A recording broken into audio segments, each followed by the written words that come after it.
Nah ngerasa terganggu, itu suaranya masih ada Wak, ngerasa terganggu. Bapak ngintip lah dari jendela kan Wak. Dan disitulah bapak melihat ada sosok Asmara lagi berdiri menatap ke arah rumahnya bapak sambil tangannya memainkan pintu gerbang makam tuh. Hai, wassalamualaikum warahmatullahi wabarakatuh. Terima kasih sudah klik video ini. Seperti biasa di malam ini aku akan menemani kalian dengan membawakan satu kisah horor Wawa part 305 ya. Udah part 305 aja ya, nggak kerasa. Dan seperti yang sudah aku tulis di judul Wak, di KHW malam ini aku punya cerita tentang Asmara. Dari judulnya udah terdengar indah, cantik kali kan Wak ya. Vibesnya penuh cinta gitu. Tapi sayangnya Wak, di kisah ini tuh yang terjadi justru kebalikannya. Bukannya penuh cinta, cerita ini tuh berisi tentang kejadian-kejadian sedih yang membuat seseorang down dan putus asa. Nah kisah ini bermula dari seorang gadis yang bernama Asmara yang terkenal patuh kali Wak sama orang tuanya. Seorang gadis yang selalu hormat dan gak pernah ngebantah ibu bapaknya.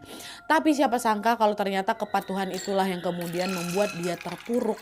Tepatnya ketika dia ini dipaksa harus menuruti perintah orang tuanya yang tidak sesuai dengan keinginan hatinya. Nah penasaran gimana kisah selengkapnya? Jadi tanpa berlama-lama kita langsung masuk aja ke ceritanya. Check it out!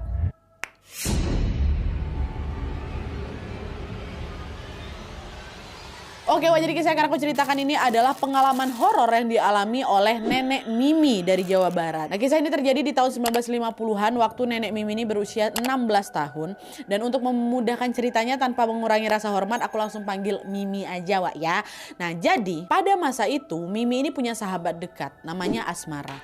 Mereka ini sudah berteman sejak kecil karena kebetulan dari SD sampai SMA mereka ini selalu sekolah di tempat yang sama gitu Wak. Selain itu mereka ini juga bertetangga satu desa yang rumahnya juga saling berhadapan-hadapan. Jadi rumahnya Asmara ini berada tepat di depan rumahnya Mimi. Nah di desa mereka Wak, keluarganya Asmara ini dikenal sangat kaya dan juga terpandang. Ayahnya yang bernama Pak Agus merupakan seorang saudagar sukses yang punya banyak sawah dan punya banyak peternakan kambing. Sementara ibunya yang bernama Ibu Ratna adalah seorang ibu rumah tangga yang sangat tegas tapi penuh kasih gitu. Nah secara finansial keluarga mereka ini memang jauh lebih beruntung dibanding warga yang ada di sana Wak. Tapi meskipun begitu keluarganya Asmara ini nggak pernah sombong sama siapapun, nggak pernah. Keluarganya baik-baik kali lah gitu. Nah nilai-nilai kebaikan itu selalu diajarkan ke Asmara sejak kecil oleh orang tuanya Wak. Alhasil Asmara pun tumbuh menjadi gadis yang cantik, yang sopan, yang lembut, tutur katanya halus dan juga hormat sama orang yang lebih tua. Asmara juga nggak pernah membantah perintah ayah ibunya Wak. Segala peraturan yang ditetapkan di rumah itu pasti akan ditaati dengan tertib sama si Asmara. Nah sifatnya Asmara yang sangat baik hati ini membuat dia disukai sama banyak orang Wak. Lalu pas Asmara ini beranjak dewasa,